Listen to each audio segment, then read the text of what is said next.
સારું રિઝલ્ટ આવ્યું છે અને ખરેખર આનંદ થાય છે મને તો, કેમ કે આટલું સારું રિઝલ્ટ જનરલી આપણા સમાજમાં તો આવતું નથી, પણ અત્યારે બહુ સારું છે અને ખૂબ આગળ હતો બધા.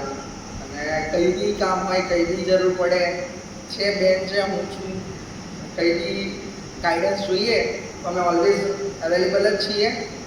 એવું નહીં કે મેડિકલ ફિલ્ડ કે એવું છે નહીં કે મેડિકલ ફિલ્ડમાં જ છે, બધું બધા ફિલ્ડમાં છે. જો મહેનત હોય ને તો સ્માર્ટ વર્ક કરવાની જરૂર છે. મોબાઈલનો યુઝ ના જ કરવો એવું નથી. મોબાઈલમાં બી એટલું બધું ઘણું છે કે મોબાઈલમાંથી બી ભણી શકાય. અમે પ્રિપેરેશન બધી અત્યારે તો હવે સ્માર્ટ વર્ક જ છે, મોબાઈલથી જ થાય છે, પણ એનો સારો ઉપયોગ કરવાની વાત છે. એમ ઇન્સ્ટાગ્રામ ચલાવ્યું, ફેસબુક ચલાવ્યું એ બધું નહીં. પ્રોપર ગાઈડન્સ માટે મોબાઈલનો યુઝ કરો, સોશિયલ મીડિયાનો યુઝ કરો, ઇટ્સ ઓકે. બાકી એમ ઇન જનરલ બહુ ઉપયોગ નહીં કરવાનો. બાકી ઓવરઓલ સારું છે. બરાબર. બીજું કંઈ તમારા લોકોને કંઈ પૂછવું હોય તો પૂછી લો. યસ ભાઈ, આપણા બાળકોના કોઈ ક્વેશ્ચન હોય તો પૂછી શકે છે કોઈના? એકચ્યુઅલી આ જેટલા બાળકોને એવું મળે ને બધાને એવું કેવું છે કે અમારે એન્જિનિયરિંગ ફિલ્ડમાં જવું છે. ઇવન 98.33 લાવી છે પર્સન્ટેજ દિયા, એ પણ કહે છે એન્જિનિયરિંગમાં જવું છે. મારો ફર્સ્ટ પ્રેફરન્સ એન્જિનિયરિંગ જ હતો. અચ્છા. પણ પપ્પાની ઈચ્છા હતી કે ડોક્ટર બને બધા, બાકી તો એન્જિનિયરિંગ સારું છે, નો ડાઉટ. બહુ સારું છે. એન્જિનિયરિંગમાં બી સારું એવું છે, MBBSમાં બી છે, પણ એન્જિનિયરિંગમાં ઓછી મહેનત સાથે વધારે રિટર્ન્સ મળે છે. એટલે નો ડાઉટ એન્જિનિયરિંગ બેટર જ છે. જો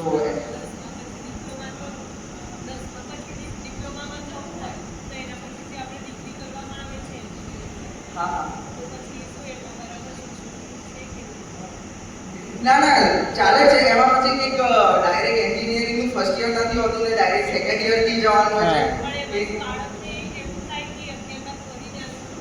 ના તો પણ શું કહેવાય, બાળકને એટલું સારું ડેવલપ થશે ને, 11-12 કરશે, મેથ્સ લેશે અને થોડું વધારે નોલેજ મળશે. ડિપ્લોમા કરીને બી જવાય, નો ડાઉટ એ રીતે બી છે, પણ આ રીતે બેટર રહેશે. આમ તો મેથ્સ કરાવી દેશે. સાયન્સ સ્ટ્રીમ થ્રુ જઈએ દેટ ઇઝ ગુડ. ટૂંક સમયમાં યુટ્યુબ વિડીયો પર આપણે એન્જિનિયરિંગ ફિલ્ડમાં કે આઈટીઆઈ કે ડિપ્લોમામાં જવું હોય એના વિશેનો એક વિડીયો આવશે. એમ આપણે મતલબ સાયન્સ સ્ટ્રીમમાં બાયોલોજીમાં થોડી વધારે મહેનત છે, થોડું ગોખણપટ્ટી ને એ બધું વધારે છે, એટલે હાર્ડવર્ક કરવું પડે. Maths is almost smart work, કે આપણે ઓછું વાંચીએ, સ્માર્ટ વર્ક કરીએ અને માર્ક્સ વધારે આવશે. આમાં તમારે મને almost 12 to 13 hours per day બેસવું જ પડે. હું જ બેઠો છું 15-16 કલાક દિવસમાં બેઠેલો છું. એટલે એ જુદું છે.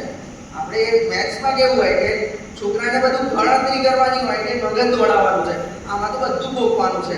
બાયોલોજીમાં મતલબ મેડિકલ ફિલ્ડમાં દરેક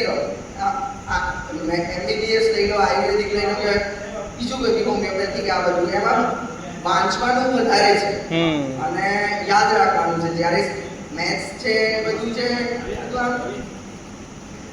આપણું બ્રેઇન કેટલું ચાલે છે, મતલબ આપણે કેટલું સ્માર્ટ વર્ક કરીએ છીએ એના પર છે. મતલબ એટલે એ બેટર રહે આમ તો.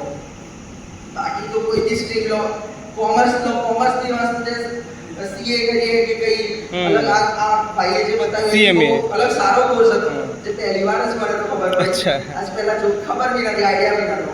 કોઈ બી ફિલ્ડમાં જાઓ મહેનત તો કરવી જ પડે. મહેનત વગર તો થાય એવું નથી.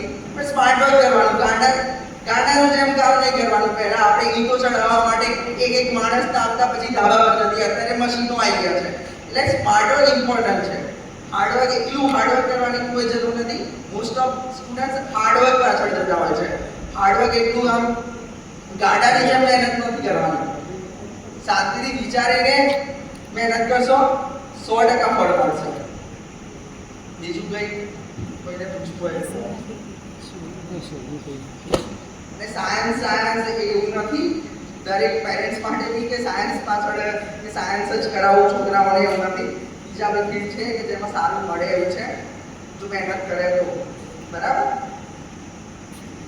Thank you.